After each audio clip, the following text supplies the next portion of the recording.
ಪತ್ರಿಕೆ ಇದು ಸಾದಾ ಜನಗಳಿಗೆ ನೋಡುವಾಗ ಚೆನ್ನಾಗಿ ಗೊತ್ತಾಗೋದಿಲ್ಲ ಈ ವಿಷಯ. ಆಗ ಭಾಷೆ ಗೊತ್ತಿರಬಹುದು, ಆಗ ಹಿಂದುಗಡೆ ಇರುವ ಆತ್ಮೀಯ ಅರ್ಥಗಳು ಗೊತ್ತಾಗುವುದು ಕಠಿಣವಾಗಿರುವ ವಿಷಯ. ಇದರಲ್ಲಿ 16 ಅಧ್ಯಾಯ ಇದೆ. ಇದು ಪ್ರತಿಯೊಂದು ವಾಕ್ಯ ನಾವು ನೋಡಿಕೊಂಡು ಬರೋದು. ಯಾಕೆಂದ್ರೆ ಚೆನ್ನಾಗಿ ಅರ್ಥ ಆಗಿದೆ ಅಂದರೆ ನಾವು ದೈವಿಕ ಆತ್ಮಜ್ಞಾನದಲ್ಲಿ ಬೆಳವಣಿಗೆಯಲ್ಲಿ ಬರ್ಬೋದು. ಯಾರಂದ್ರೆ ಯಾವುದೇ ರೀತಿಯಲ್ಲಿ ವಾಕ್ಯ ಹೇಳ್ಬೋದು, ಸುವಿಶೇಷ ಹೇಳ್ಬೋದು, ಚೆನ್ನಾಗಿ ನಮಗೆ ಗೊತ್ತಾಗುತ್ತೆ. ಇಲ್ಲಂದ್ರೆ ಒಂದು ಭಯ ಬರುತ್ತೆ, ಸಂಕೋಚ ಬರುತ್ತೆ, ಒಂದು ನಾಚಿಕೆ ಬರುತ್ತೆ. ಅಯ್ಯೋ ದೇಶದ ಬಗ್ಗೆ ಯಾವ ರೀತಿ ಹೇಳ್ಬೋದು, ಅವ್ರ ಕುಟುಂಬದಲ್ಲಿ ಈ ಸಮಸ್ಯೆ ಇಲ್ಲ, ಈ ಸಮಸ್ಯೆಗೆ ನಾವು ಯಾವುದು ವಾಕ್ಯ ಹೇಳ್ಬೋದು, ಅನೇಕ ವಿಷಯ ಗೊತ್ತಾಗೋದು ವಿಷಯ ಅಲ್ಲ. ಹಾಗೆ ಈ ಪತ್ರಿಕೆ ಚೆನ್ನಾಗಿ ಗೊತ್ತಾಗಿದೆ ಅಂದರೆ ನಮಗೊಂದು ಧೈರ್ಯ, ಏನಾಗಲಿ ಜೀವನದಲ್ಲಿ ನಮಗೊಂದು ಧೈರ್ಯ ಸಿಕ್ಕುತ್ತೆ. ಅರ್ಥ ಆಗುತ್ತಾ? ನಮಗೊಂದು ಧೈರ್ಯ கிடைக்கும். ஏனென்றால் அதை பற்றி ஞானத்தினால் தேவன் நம்மை நிரப்புகிறார். இதில் இல்லாத விஷயமே இல்லை. இந்த 16 அதிகாரத்தில் எல்லா விஷயம் இப்போ கடைசிக்குள் அவர் வந்திருக்கிறார். எல்லாவற்றையும் நாம் பார்த்து கொண்டு முடிக்கிறோம். நாம் போன வாரம் அந்த கள்ள உபதேசங்கள் அந்த 18ஆம் வசனத்தில் சொல்லப்பட்டிருக்கிறது. வாசிங்க 1 கொரிந்தியர் ரோமர் 16ஆம் அதிகாரம் 18ஆம் வசனம்.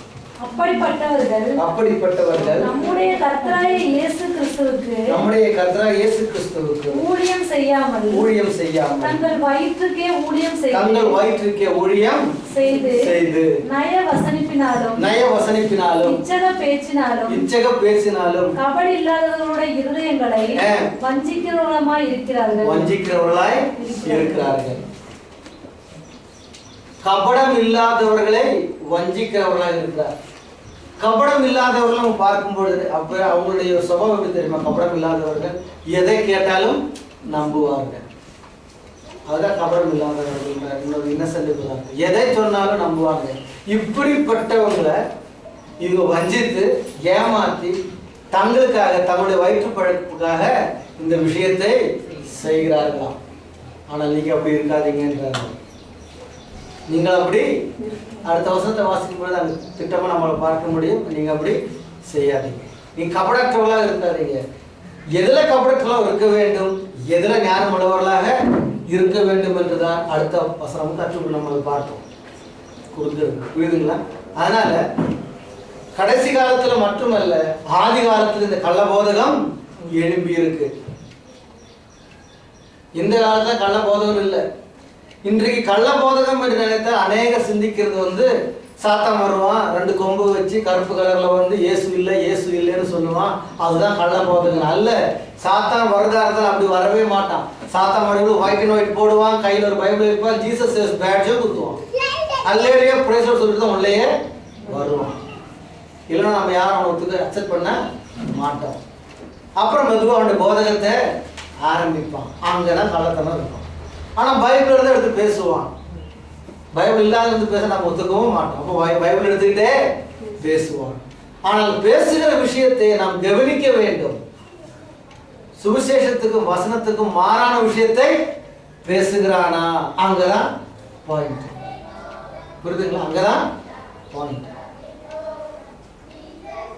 இப்போ நம்ம உலக பிரகாரமா பார்த்தா திருடன்னு சொல்லிட்டு ஒரு கருப்பு ஒன்று இதெல்லாம் சினிமாவில் பாடுற மாதிரி ஒரு கெட்டி பின்னாடி தூக்கிட்டு போறதுக்கு பையெல்லாம் மாட்டி வந்தா எவனாவது ஒன்று விடுவாங்களா? இல்லை.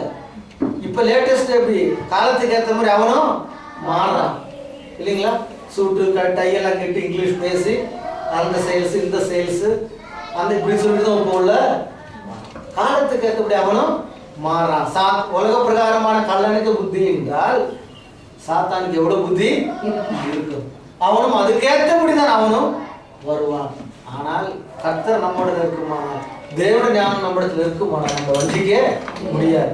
அதனாலதான் இந்த இயேசு நாமக்காரர்கள் நீ எடுத்த ஸ்நானம் சரியில்லை, பரலோகம் போக முடியாது, இப்படி இருந்தாதான் பரலோகம் போக முடியும், அப்படி இருந்தாதான் பரலோகம் போக முடியும், இந்த ஞானஸ்தானம் தான் சொல்லுவார்கள். ஆனால் வேதத்திலே ஞானம் என்றதனுடைய நாமம் என்ற அர்த்தமே நம்மளால பார்க்க முடியும். பேர் என்றும் நாமம் என்றும் ஒரு விஷயத்துக்கு சொல்லப்பட்டிருக்கிறது. அதுக்கு அர்த்தம் என்ன? அதுதான் நம்ம போன வாரம் கிளியரா நம்ம பார்த்தோம். அது நீங்க எல்லாரும் வீட்டில் போய் பார்த்துருப்பீங்கன்னு விசுவாசிக்கிறேன். அதுல உங்களுக்கு நல்லா புரிஞ்சிருக்கும். நாமம் என்றால் என்ன, பேர் என்றால் என்ன. இங்கிலீஷ்ல பார்த்தீங்கன்னா நேம்னு இருக்கும், ஆஃப்னு இருக்கும். ஆஃப் நேம் இல்லை நேம் ஆஃப். ஆஃப் அங்கேயும் வரும், இல்லைன்னா அது வரவே சாதா பேரான அந்த பேர் அந்த ஆஃப் வரவே வராது. பேர் நாமம். நாமம் என்றால் அதிகாரம் வல்லமை இருக்குது. நாமம் என்ற அதிகார சக்தி பல எல்லாம் ಇದೆ ನಾಮ அந்த ಪದಕ್ಕೆ. ಹೆಸರು ಅಂದದಕ್ಕೆ ಬರೋ ನಾಮ ಐಡೆಂಟಿಫಿಕೇಶನ್, ಅದಾವುದು ಯಾರು ಗುರುತ್ವದ ಹೆಸರನ್ನೇ ಹೆಸರು ಮಾಡೋದು. ನಮ್ಮ ಮಕ್ಕಳಿಗೂ ಹೆಸರು ಇಡುವುದು ಅದಕ್ಕೋಸ್ಕರನೇ. ಒಂದು ಮನೆಯಲ್ಲಿ 5 ಮಕ್ಕಳಿದೆ, ಎಲ್ಲರಿಗೂ ಒಂದೇ ಹೆಸರು ಇಟ್ಟಿದ್ರೆ ದೊಡ್ಡ ಯಾರು ಚಿಕ್ಕ ಯಾರನ್ನ ಅರ್ಥ ಆಗೋದೇ ಇಲ್ಲ. ಅದಕ್ಕೆ ಬೇರೆ ಬೇರೆ ಹೆಸರು. ಆಗ ಯೇಸು ಕ್ರಿಸ್ತನ ಹೆಸರು ಕೊಟ್ಟಿದ್ದು ಆ ರೀತಿಗೋಸ್ಕರ ಅಲ್ಲ. ಯಾಕೆಂದ್ರೆ ಆ ಪದಕ್ಕೆ ಒಂದು ಅರ್ಥ ಇದೆ. ಆ ಯೇಸು ಒಂದು ಪದ, ಆ ನಾಮ ನಾವು ಹೇಳುವಾಗ ಅದಕ್ಕೊಂದು ಅರ್ಥ ಇದೆ. ಆ ಅಧಿಕಾರ ಆ ನೇರದಲ್ಲಿ ಕ್ರಿಯೆ ಆಗುತ್ತೆ. ಒಂದು ಉದಾಹರಣೆಗೆ ಹೇಳಿದ್ರೆ, ಏನೋ ಒಂದು ಟ್ರಾಫಿಕ್ ಪೊಲೀಸು ಏನೋ ಒಂದು ಅಡ್ಡ ಬಂದು ಬಾಬಾ ಸ್ಟೇಷನ್ಗೆ ಹೇಳುವಾಗ, ಇಲ್ಲಪ್ಪ ನಾನು ಯಡಿಯೂರಪ್ಪ ಮನೆಗೆ ಹೋಗ್ತೀನಿ, ಯಡಿಯೂರಪ್ಪ ಮನೆಗೆ ಹೋಗ್ತೀನಿ, ಇಲ್ಲಾಂದ್ರೆ ಮುಖ್ಯಮಂತ್ರಿ ಮನೆಗೆ ಹೋಗ್ತೀನಿ, ಹೋಗು ಸರ್ ಹೇಳ್ತಾನೆ ಇಲ್ವಾ? ಯಾಕೆ ಮುಖ್ಯಮಂತ್ರಿ ಇಲ್ಲ ಯಡಿಯೂರಪ್ಪನ ಹೇಳುವ? ಯಾಕೆಂದ್ರೆ ಆ ಪದಕ್ಕೆ ಒಂದು ಅಧಿಕಾರ ಇದೆ. ಎಷ್ಟೋ ಯಡಿಯೂರಪ್ಪ ಪ್ರಪಂಚದ ಇವರು ಒಬ್ಬರಿಕದ ಯಡಿಯೂರಪ್ಪನ ಹೆಸರಲ್ಲ, ಎಷ್ಟೋ ಜನಕ್ಕೆ ಯಡಿಯೂರಪ್ಪನ ಹೆಸರು ಇಲ್ವಾ? ಆಗ ಮುಖ್ಯಮಂತ್ರಿ ಅಂದ್ರೆ ಅದು ಬೇರೆ. ಅದೇ ರೀತಿಯಲ್ಲ, ಅರ್ಥ ಆಗುತ್ತಾ? ಯೇಸು ಆ ದೇವಾದೇವಕ್ಕೆ ಪ್ರಪಂಚದಲ್ಲಿ ಮನುಷ್ಯ ರೂಪದಲ್ಲಿ ಇರುವ ನೇರದಲ್ಲಿ ಕೊಟ್ಟಿರುವ ನಾಮ ಹೆಸರು. ಅವರ ಆತ್ಮೀಯದಲ್ಲಿ ಹೋದ ನೇರದಲ್ಲಿ ತಿರ್ಗಾ ಹೆಸರು ಹೇಳಿಲ್ಲ. ಆ ಹೆಸರು ಪದ ಚೇಂಜ್ ಆಗಿ ನಾಮನಾಯಿತು. ಮತ್ತಾಯ ಸುವಿಶೇಷ 1ನೇ ಅಧ್ಯಾಯ 21ನೇ ವಾಕ್ಯದಲ್ಲಿ ನಿಮ್ಗೆ ನೋಡಿದ ವಿಷಯ ಸುಮ್ಮನೆ ಹೇಳ್ತೀನಿ. ಮೇರಿ ಹತ್ರ ಗೆಬ್ರಿಯಲ್ ದೂತ ಬಂದು ಹೇಳಿದ್ರು, ಆ ಮಗನಿಗೆ ಯೇಸು ಅಂತ ಹೆಸರು ಇಡಬೇಕು. ಅದೇ ಆತ್ಮೀಯದಲ್ಲಿ ಅವ್ರು ಬಂದಾಯಿತು. ಈಗ ಪೇತ್ರ ಹೇಳ್ತಾನೆ ಯೇಸು ಕ್ರಿಸ್ತು ನಾಮದಲ್ಲಿ. ಆ ವ್ಯತ್ಯಾಸ ನೋಡಿದ್ರೆ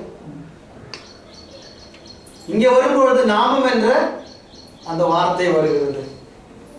அப்ப நாமம் என்ற வார்த்தைக்கு அநேக அர்த்தங்கள் நம்ம பார்த்தோம் வேதத்தில். அவருக்காக, அவரில், அவருடைய கட்டளைகளுக்குள் கீழ்ப்படியும்படி, இப்படியெல்லாம் அந்த நாமம் என்ற வார்த்தைக்கு அர்த்தம் உண்டு. அப்போ இயேசு பேதுரு சொன்னார், நீங்கள் சிலுவையில் கொலை செய்த இயேசுவை தேவன் கர்த்தரும் மேசையுமாக்கினார்.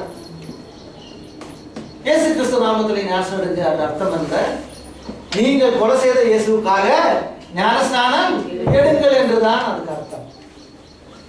அப்ப கிராஸ் கொஸ்டின் பண்ணியாச்சுன்னா, மொத்தம் இப்போ 28:19 சொல்லப்பட்டிருக்குல்ல, பிதாகுமாரன் பரிசுத்த நாமத்தில் ஞானஸ்நானம் விடுங்கள். கரெக்ட், அதுதான் அர்த்தம். பிதாகுமாரன் பரிசுத்தாவிக்காக நீங்கள் ஞானஸ்நானம் பெற வேண்டும், அந்த அதிகாரத்துக்கு நீங்கள் வர வேண்டும், அது அதுக்கு அர்த்தமே.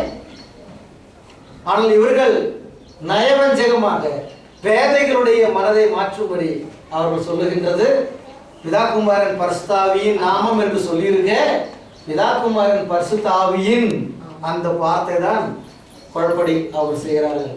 பிதாகுமாரன் பரிசுத்தாவியின் நாமம் தான் கர்த்தராகிய இயேசு கிறிஸ்து. பிதா என்றால் கர்த்தர், குமார் என்றால் இயேசு, பரிசுத்தாவி என்றால் கிறிஸ்து. பிதா, குமாரன், பரிசுத்தாவி, கர்த்தராகிய இயேசு கிறிஸ்து. ஆனால் திருப்பியும் அங்க ஒரு வசனம் வருது, ஒரு வார்த்தை வருதுல்ல, அது கர்த்தராகிய இயேசு கிறிஸ்துவின் நாமத்தில். அப்ப அது என்னது? பிதாகுமார பரிசுத்தாவியின் நாமத்தில் சொல்லும்போது அது பிதாகுமார பரிசுத்தாவி நாமல இயேசுன்றாங்க. கரெக்ட். அப்ப இயேசுவின் நாமம் இருக்குல்ல, அப்ப இயேசுக்கு என்ன நாமம்?